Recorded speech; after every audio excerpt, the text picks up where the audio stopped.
Here we go. So our objective today, guys, again, real quick, we're talking about some more slopes.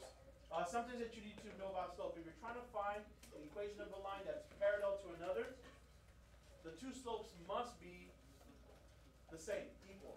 They must be the same. In order for lines to be parallel, they must have the same slope, but a different y-intercept. In order for lines to be parallel, they have to have the same slope, but a different y-intercept. If they have the same slope and the same y-intercept, then it's the same lines. We call those lines coinciding lines. So that's not what we're after sometimes. We might be, it's like a happy coincidence sometimes, but when we're trying to find equations that are parallel, we want to make sure they have a different slope. Okay, that's what this slide is about. Next slide is about the perpendicular. Oh, no, it's not. Just kidding. So let's try that out real quick. So we have an equation of a line here. Our equation happens to be y is 3x plus 1. And we want to find a new equation that's parallel to this one, but it crosses the point negative 2 comma 5. Well, for starters, my new equation should be in the form of y equals 3x plus b. And the reason it's plus b is because we don't know what that y-intercept is, but we definitely know it has to have the same slope of 3. Now, in order for us to find the b, as well as cross this point, we're going to plug that in. Because if we use that point, then it must cross through there, correct? So it looks like we're going to have 5 is negative 6 plus b, add 6 to both sides, and we find that our new y-intercept is going to be at 0 comma 11. So all we really got to do is come back up here, plug it in, and we are good to go. Okay? Doesn't it want it in point slope form? He's like, no, I don't want to do that. If you want to do point slope form, go for it. You guys still remember how, right? Yeah, I'm not doing it. It's, Me no like you know my too much. I don't want to do that. Can I change the slide? Yes, sir. All right. All right, perpendicular lines. Now, I just always remember that there's two things about perpendicular lines with regards to slope. The two slopes must be opposite and reciprocal. Now, the way they talk about opposite is they have you multiply by -1 because that will always give you the opposite of something. But just think about it. If you have a positive slope, the new slope must be negative. If the slope is negative, then it needs to be positive. Okay?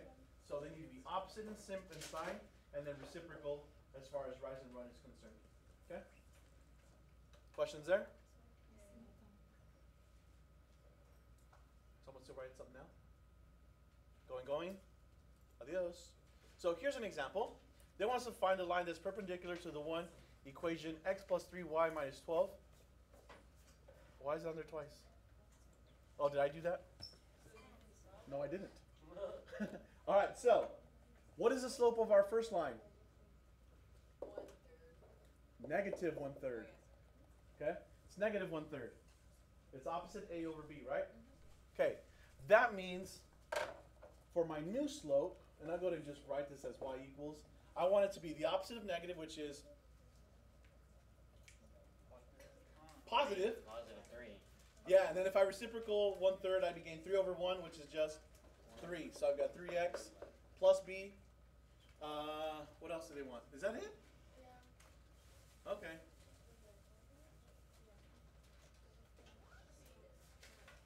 And truth be told, if they just want any of them, you get to pick your b. Because it doesn't matter where it crosses, this opposite reciprocalness will ensure that your line is perpendicular. So let's say the other one was this, and our new slope is this. Does it really matter where the y-intercept is? You see that? It will always be perpendicular. Okay? Questions on that? No. Moving. Moving and grooving. Slope is defined as a ratio of change. Y corresponds to x. What is this? Oh, We know this, right? yeah, it's slope. All right, I'm just trying to see if there's anything special here. Okay, so here's a problem that wants to find the rate of change. Here they gave us some values. Pretty simple, right? Change in y over change in x. Yeah. I think we've done this already. We have. 14.7 minus 9 is It's gonna be 5.7. 5.7. Yeah. So my change in y is 5.7. What about my change in x? 18? No. Yes. No. No. It's 18. Wouldn't that be 12? It's You're taking 8 from It is 10. 18. Is it 18? yeah, Negative 15. Is it or is it not? Why is it negative? No, No. 2008 to 1990. Yeah, it is 18. It's 18. Wait, You're making me doubt my arithmetic skills. we're taking. They are pretty weak already. Yeah, it's 18. We're going the other way. We're going this way. We forgot how to do math. I forgot how to minus. Yeah. I forgot. All right, cool. So there's our rate of change. Now, most of the time, though, you're gonna want it so that it's with a, with, you know, because you're talking about it per year, correct? You don't want to say, oh, the rate of change is 5.7 per 18 years. You're gonna want to simplify that so where your denominator is a 1. So how do you do that? Divide it. Just divide it. So 5.7 divided by 18. 5.7 divided by the 18. Oh, that's not divided. Divided by 18 is 0.31 per year. Okay? Questions on that? Can we change it? Yeah.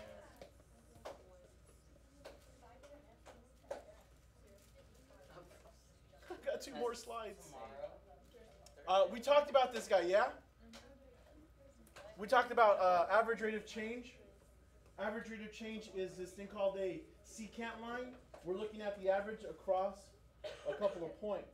That produces this line that gives us a secant slope. The formula that we were working with the other day with that called the first derivative is not a secant line. It is a tangent line. Okay? Because what we're doing is we're taking those 2 points and we're bringing them closer, closer, closer to each other Yeah. until we're at some specific point. So what you would have is this thing called a tangent line. So average rate of change, secant line. Instant rate of change, tangent line.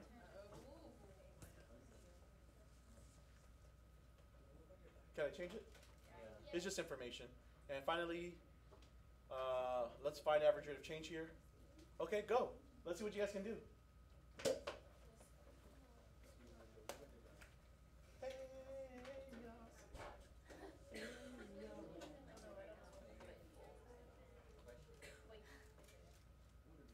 Take a second, read it, process it.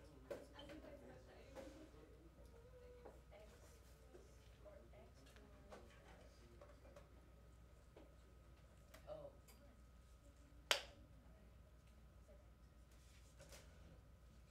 I'll give you guys a little bit.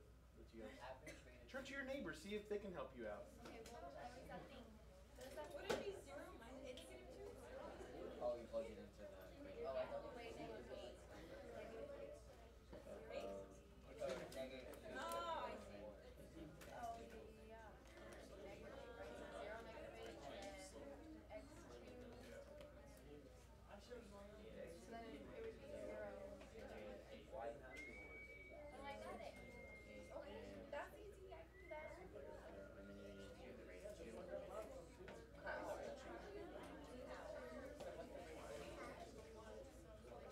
You have to find the rate of Kelly? change.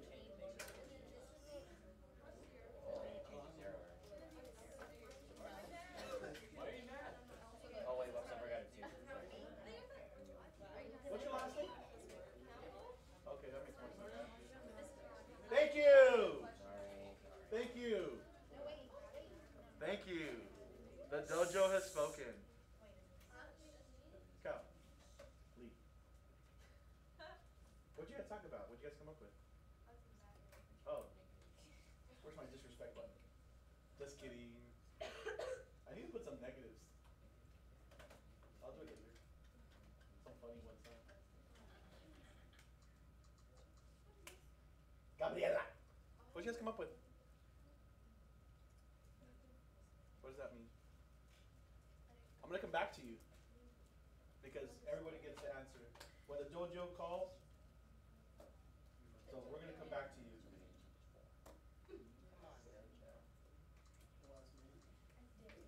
Elijah. Hello. What'd you guys come up with?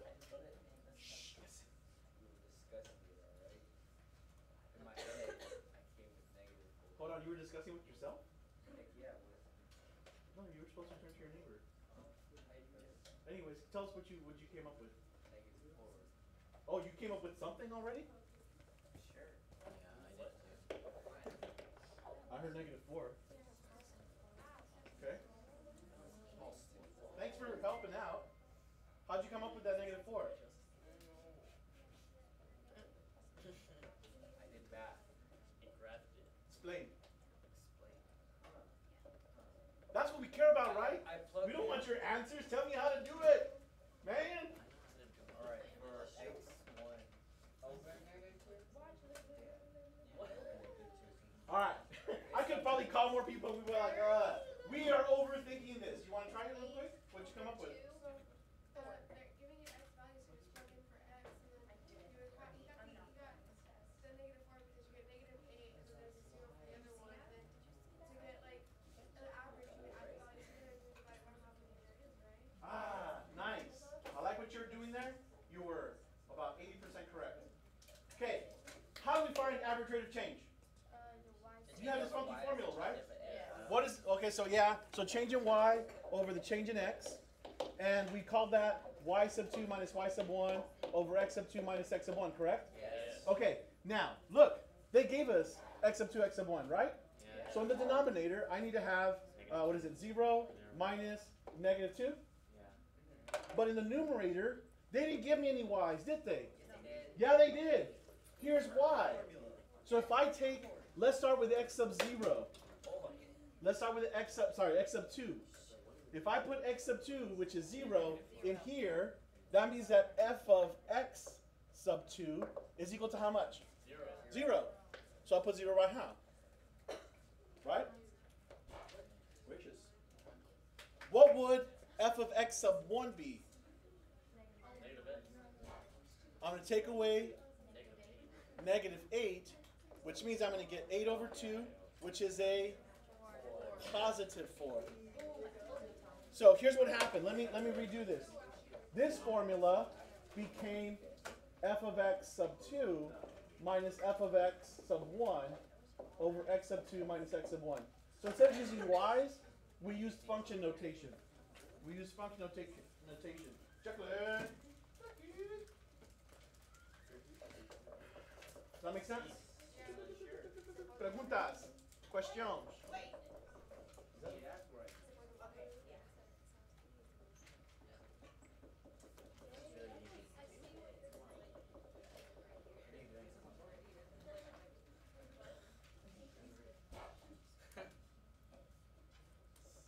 Can I get that, please? You should keep it. I don't think we have a censor anymore, but. Okay, that's it. We're done.